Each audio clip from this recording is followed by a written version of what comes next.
One of the things you're going to have to do this week, excuse me, is create a page for yourself. So once you're signed in, make sure you're signed in first. You're going to click on this little plus arrow next to Pages and Files. After you do that, you're going to give your page a name, and a little wheel spinning there. You're going to give your page a name. So I'm going to type test student. You can type your name. You can add tags. I'm admittedly a very lazy tagger, so I never add tags to my wiki pages, but it's probably a pretty good idea to do it. If I were to add a tag, I might type personal. I don't know. That's the first thing that comes to mind. And then I'm going to click create. What happens is it pops to a page in edit mode, and this is where you add the content for your personal page. I'll just add that. You can use some of the formatting tools here: bold, italicize, underline, color. You can change the size of the font, all your typical editing tools. You can add hyperlinks, pictures, insert images and files.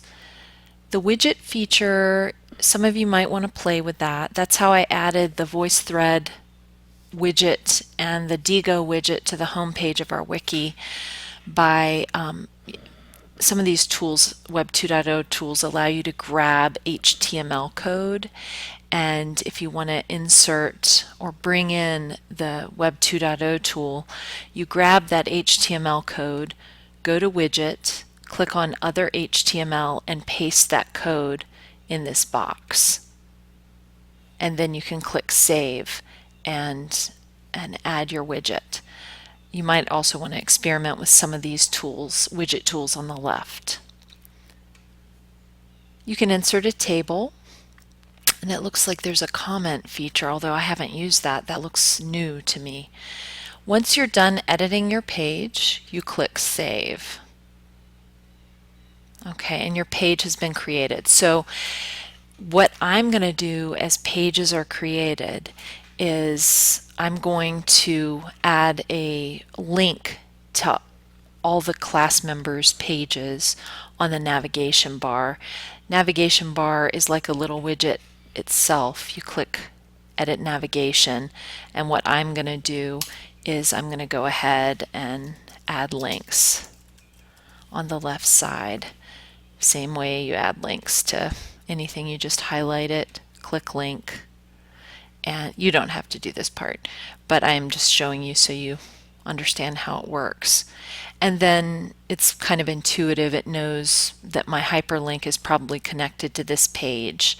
If that's not the correct page, I just scroll through until I find the correct page, click add link. I'm going to go ahead and do this. Click add link, save, and now I've got a hyperlink. Again, you don't have to do that at this point. I'll do it, but I just wanted to show you how it works.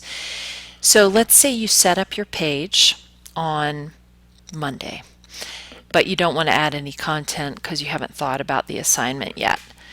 And then you come back on Thursday and you want to add your content, but your link isn't there to get to your page. What you're going to have to do is go to Manage Wiki, and then you go to Pages and Files, and then you can see a list of all the pages. So to get to my test student page, I can click on this, and then I can click my Edit button on the toolbar and continue to add. I would highly recommend that you just have a vision for the content of your wiki somewhere else, and then when you're ready to, if you have a lot of text, you don't have to have a lot of text for this particular assignment, but if you have a lot of text, you may want to do that in a Word document and then paste it in the wiki just so you have a backup copy, because you never know when things will crash and burn. Anyway, that is a brief overview of how to get started with creating and editing your page in our Wikispaces site. Hope it's understandable, and if you have any questions, just let me know.